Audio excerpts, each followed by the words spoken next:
berkecimpung di lembaga Muhammadiyah.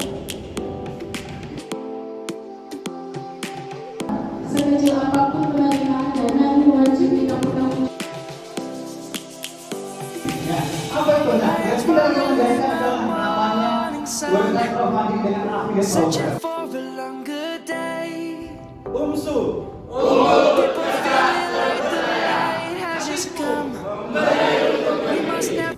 Baik, Bapak Ibu yang kami hormati, mari kita buka acara kita pada hari ini dengan mengucapkan lafaz basmalah.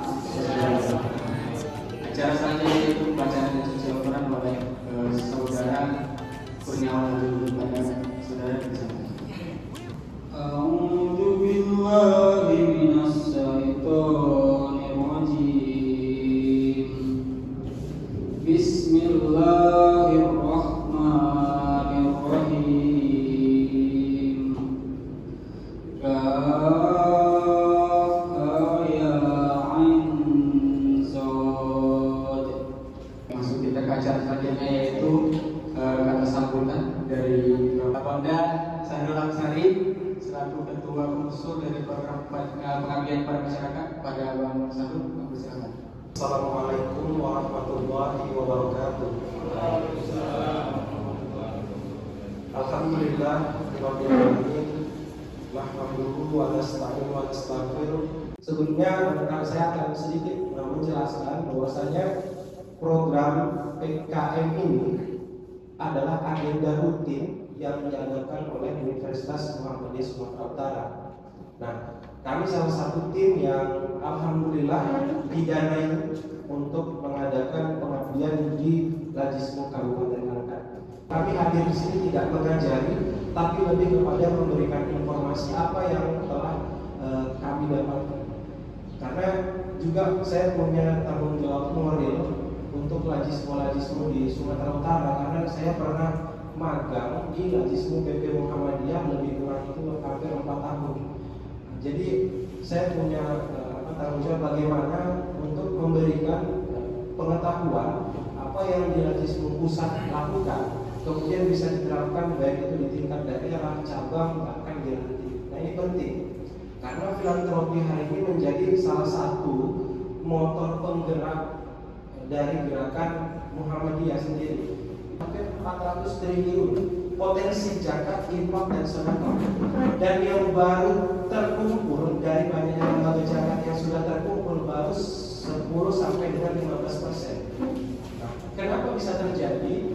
Salah satu faktornya ternyata banyak masyarakat yang belum mengetahui kewajiban zakat, kemudian kemana harus didistribusikan. Makanya banyak orang yang berpikir mau menyalurkan zakat secara pribadi. Kenapa? Karena tidak ada lembaga zakat yang kredibel ataupun yang tidak dipercaya. Maka oleh karena itu yang pertama memang Lajismu itu harus menjadi satu kekuatan yang dipercaya oleh masyarakat dulu kan gitu. Assalamualaikum warahmatullahi wabarakatuh. Waalaikumsalam warahmatullahi wabarakatuh. Alhamdulillahirrahmanirrahim. Asyhadu an la ilaha illallah wa asyhadu anna Muhammadar Rasulullah.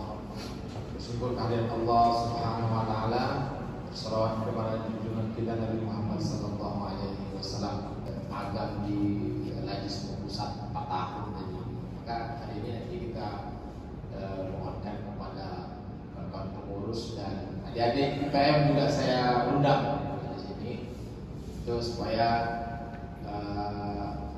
bisa mengambil ilmunya, barangkali nanti bisa menjadi relawan Lajismu. Karena menurut catatan dari Sahrul Amsari ini dalam ini, karena dia paham sebenarnya apa yang harus dilakukan Lajismu ini menjadi titik lemah dalam fundraisingnya. Nanti kita akan kupas sama mereka bersama mereka sebagai sharing season untuk kita semua. Latihan fundraising berbasis digital marketing bagi Amir untuk meningkatkan perhimpunan JIS pada Kabupaten Langkat dengan ucapan lafaz Bismillah saya buka. Sebelumnya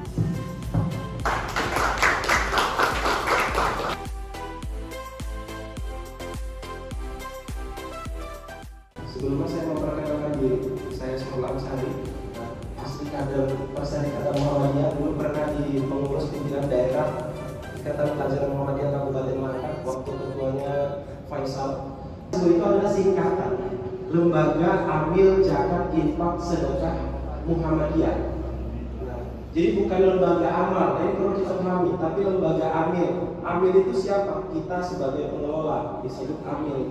Nah, makanya lembaga amil zakat infak sedekah berdiri di negara Indonesia, Undang-Undang Nomor 23 Tahun 2011 tentang pengelolaan zakat. Jadi memang secara undang-undang lembaga amil zakat nasional itu diperbolehkan. Jadi kalau Bapak Ibu sebagai pengurus, sebagai fundraising, jangan ragu, jangan khawatir, kita dilindungi secara undang-undang. Berarti secara hukum negara kita sudah diperbolehkan. Ya harapannya memang pengurus Lajismu, tapi lebih kepada eksekutifnya Bapak Ibu. Ini perlu saya sampaikan, kalau pengurus itu memang tidak ada maisahnya. Yang ada maisahnya itu eksekutif. Makanya kalau pengurusnya udah kuat, mereka akan bentuk badan eksekutif. Bagaimana mendata? Berarti database dulu Mujaki, kemudian program, baru kemudian menggalang dana. Jangan galang dananya dulu.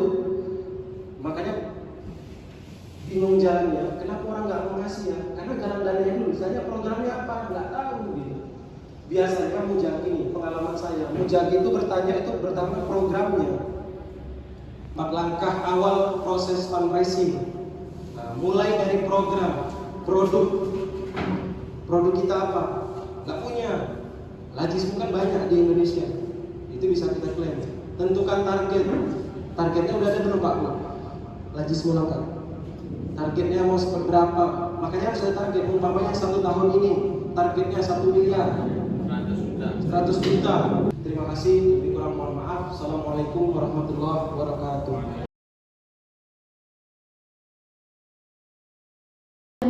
Maka harus kita pisah yang mana dari dana zakat, yang mana dari infak dan sedekah.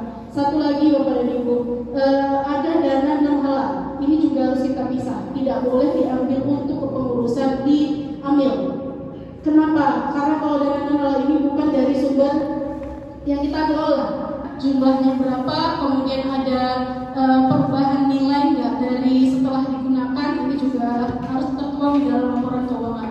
Terakhir, laporan harus kas hanya berhubungan dengan kas atau berhubungan dengan uang, dana masuk dan dana keluar. Untuk catatan atas laporan keuangan, ini hasil dari audit terkait dengan penilaian laporan keuangan yang Bapak dan Ibu nanti sampaikan pada saat pemeriksaan. Mungkin itu saja Bapak dan Ibu yang bisa saya sampaikan terkait dengan laporan keuangan, karena Pak Bandi sudah menyiapkan untuk materi digital marketing.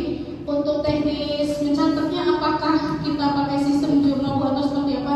Sederhananya Bu, kalau mau pakai Bapak dan Ibu, kalau mau pakai jurnal ini kan harus orang akuntannya betul yang catat. Tapi dalam bentuk sistem seperti tadi saja pun ini sudah bisa membedakan mana yang kas, mana yang dana zakat. Itu saja mungkin yang bisa saya sampaikan. Nanti mungkin bisa diskusi. Bila bisa Wassalamualaikum warahmatullahi wabarakatuh.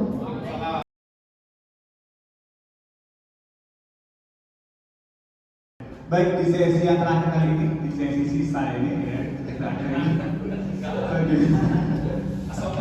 saya diminta untuk membawakan tentang strategi dalam partai. Jadi Pak Sahro sudah membawakan tentang fundraising-nya. Kita akan share mengenai berbasis digital. Ada yang mengatakan tak kenal maka kata saya, ya makanya kita kenalan dulu ya. Nama saya Ahmad Afandi, ya meskipun tadi kata Pak Kiai ada yang mengatakan saya katanya wajah di Arab, ya. Salah maklum gitu. Ada juga yang bilang katanya ini wajah mirip bule. Ketika saya ngaca, berpak di depannya. Maksimalnya jelas tinggi gitu kan. Ya bisa kalau itu sudah merasa cukup ya silakan. Tapi kita harus sadar hari ini sudah era digital, di mana jumlah penduduk Indonesia hari ini di tahun 2023 data dari Foxwit itu jumlah penduduk Indonesia di angka 276 juta jiwa dan 86,7% itu muslim semua. Ya, artinya sekitar 200 itu muslim semua, dan itu potensi di mana mayoritas itu sudah menggunakan internet. Dan kalau bisa WhatsApp Lajismu ya, jangan nomor itu dipakai. untuk ini kan, ya. Khusus ya, nomor khusus dan juga kalau bisa pakai WhatsApp bisnis. Ya. Kemudian naik yang penting, personal digital fundraiser ini relawan, tapi berbasis digital, online. Gimana kita membangun masa nanti ada yang kita kasih tahu. Jadi kalau tadi bahasan Pak Ketua ini ketua Lajismu Sumur ini bakal ketua Lajismu Sumur insya Allah ya. Ya. Apa itu? Nah, yang kita rekomendasikan adalah namanya website crowdfunding dengan affiliate program. Ada yang pernah dengar affiliate program? Ini TikTok tahu ya? Affiliate program. Biasanya kan ada nih sekarang ini dari itu affiliate TikTok, ya kan? Kaya dengan affiliate TikTok. Jadi dia itu di TikTok sambil dia edukasi sambil dia bikin konten, dia menawarkan produk. Dia menawarkan produk. Kalau produk itu produk itu yang dia punya, orang punya, toko orang lain, toko orang di TikTok. Ya. Ketika ada orang yang klik rajang kuning, kemudian beli tidak polisi. Nah, itu dia. Dan ini untuk Lajismu, ya ini berpotensi untuk kita bisa adopsi karena potensi digital hari ini luar biasa. Ya tunggu nanti keberangkatan dari Lajismu. Itu aja dari saya. Wassalamualaikum warahmatullahi wabarakatuh.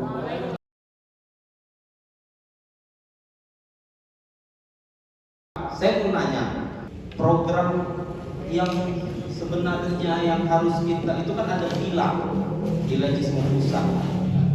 Jadi ada pilar-pilar, saya nggak hafal. Ada pilar-pilar. Nah, kemarin kita pernah sempat diskusi, itu kan nggak mesti semuanya harus kita jalani. Yang mana memang tadi Pak Sarul bilang, mana fokus daerah kita yang mau kita fokuskan. Itu yang pertama, mungkin kami butuh masukan. Yang mana Pak Sarul selaku orang Langkat memahami program mana yang harusnya yang kita lakukan di Kabupaten Langkat. Karena memang yang kita saat ini fokuskan itu adalah masih yang tadi Pak Sarul bilang musimnya. Jadi pertanyaan tadi ada dua yang saya dapat untuk saya. Yang pertama terkait dengan pilar program yang ada di Lajismu PP pada umumnya. Kemudian yang pertama masjid. Ini kalau saya menangkap apakah masjid boleh mengelola zakat? Karena saya jawab yang pertama dulu. Untuk pilar program yang ada di pusat itu sebenarnya ada 3 pilar utama. Yang pertama itu turunannya. Baru setelah itu ada rekomendasi PP Muhammadiyah, ada 17 rekomendasi PP Muhammadiyah. Kemudian ditambah lagi 18 SDGs. SDGs ini kan program daripada pemerintah. Nah itu yang perlu kita pahami tiga pilar itu: pendidikan, kesehatan, kemanusiaan.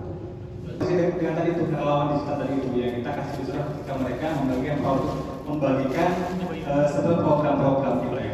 Simpelnya begitu. Dan ini kalau masih dilaksanakan mungkin ya 2 tahun lagi mungkin nanti semua langkah menjadi percontohan juga ya, di Indonesia Pak. Itu mungkin dan saya kalau ada lagi yang kita mungkin bisa diskusikan ya. Wassalamualaikum warahmatullahi wabarakatuh.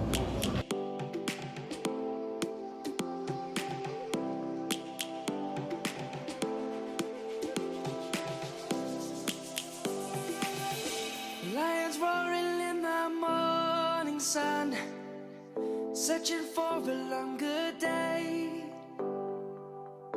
People feeling like the light has just come. We must never stop the way. Yeah. Birds chirping and I hear my name, grasping into it.